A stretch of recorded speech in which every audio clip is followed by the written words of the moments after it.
the thick coffee wasn't great.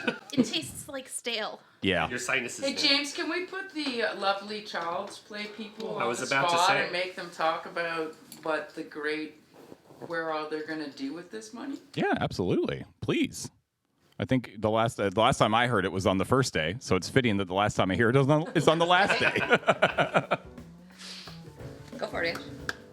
Ooh, this is massive for Child's Play. We love Desert Bus so much, and obviously we fund tons of games, gaming consoles, gaming cards, all that kind of stuff, all the hardware. But beyond hardware, where we really have like planted our flag is to fund pediatric gaming technology specialists in the hospitals. And these are people that have sort of like a foot in IT and a foot in child life. They're the ones that execute therapeutic gaming games or bedside. So they're the second player. So no kids playing alone. They're always there and finding new and cool tech to engage and improve the overall patient experience, which is super rad. So, like honestly, annually, like 40% of our budget goes to investing in this profession. So, also, if you're out there and you want to be like a professional gamer, this is a whole new field for you to explore. So definitely visit childsplaycharity.org and check it out, because we post all the time when we've got positions open at different hospitals and stuff, and it's a really special job, really unique. Yeah.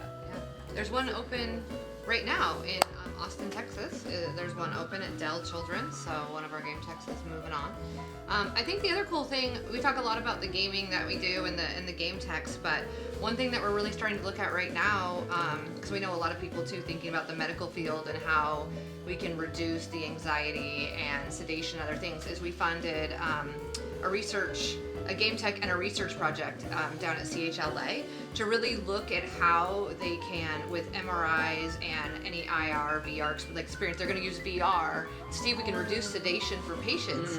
So they aren't going without food before, the procedure. They're not, for parents, they're not being sedated. Right. It doesn't have to be inpatient per se, and they're having a better experience because they're immersed in something else while they're going through that. And we know, when you think about, if you're a child that has a bad experience in the hospital, what happens when you become adult? You avoid what was the bad experience. So you think about the longevity of that from a healthcare perspective, and the throughput. We'll get more kids in, because sometimes you think about, something happens in a hospital, emergency happens, that kid gets bumped, another kid has to have an MRI, and it's like, well, that poor kiddo hasn't had food for 12 hours because they're gonna go get sedated. And so I think when you look at that and you see how we're able to reduce pharmacological interventions with gaming, Wow. that is huge. And so you take it to a whole new level, right? And then all of a sudden everybody in the hospital's like, we need that. What is that? We need that. And you're like, well, okay. So the conversations, we're actually having some hospitals who are saying, our doctors got super excited. They saw this thing. Tell them to slow down. Like, we're not ready. So it's super cool to see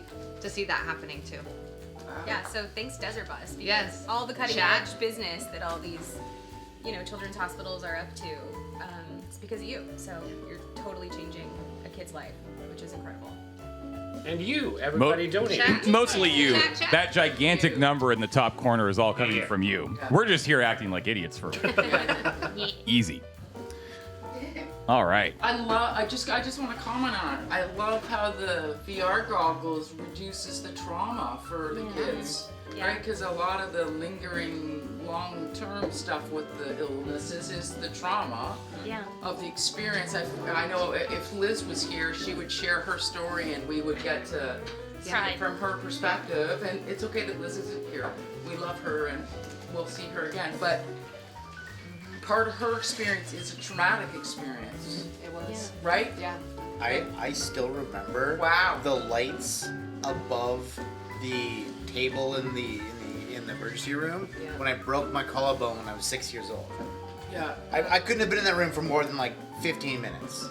But like that sense of like a big bright light above me and a hard slab below me is still like vividly etched in my mind. We had the most interesting request this year. We had a grant come in, and at first we were like, Why do they want Nintendo Switches in an ambulance? And then we were like, wait, kids are being transported often and they have a broken bone or something happened at school, but that is helping them through that process. So we funded, 6 or 10, like, I don't know, it was 6 to go in so that they had them in the different ambulances, because so many children's hospitals have their own medical team that then transports kids. And so we're excited that grant will come in the next year. We'll get the kind of the data on that of like how many kids used it while they were in the ambulance, what did it do, how did it change that experience? Because there's some normalcy for them, right? And it was perfect there were switches because Mario Kart is proven to be like the most stressful game on the planet. it alleviates pain. Yeah. You're super distracted.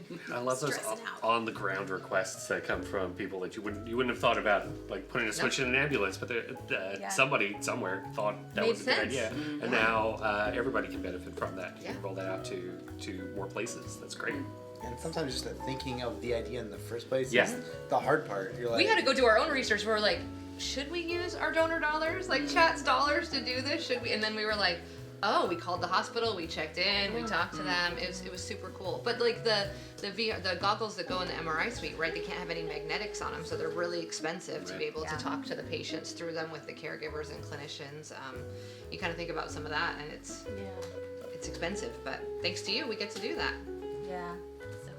gaming makes a lot of things better. It does. I was looking at for schools if we could use them for challenging students who need just like something to interact with. So simple reading. We were looking at using trying Pokemon because like simple reading, simple activities you can do, and then you can scale up the complexity of the things you do in the game. And for the same reason, you get them thinking about an action as opposed to being like, I don't want to be here in school. Yeah.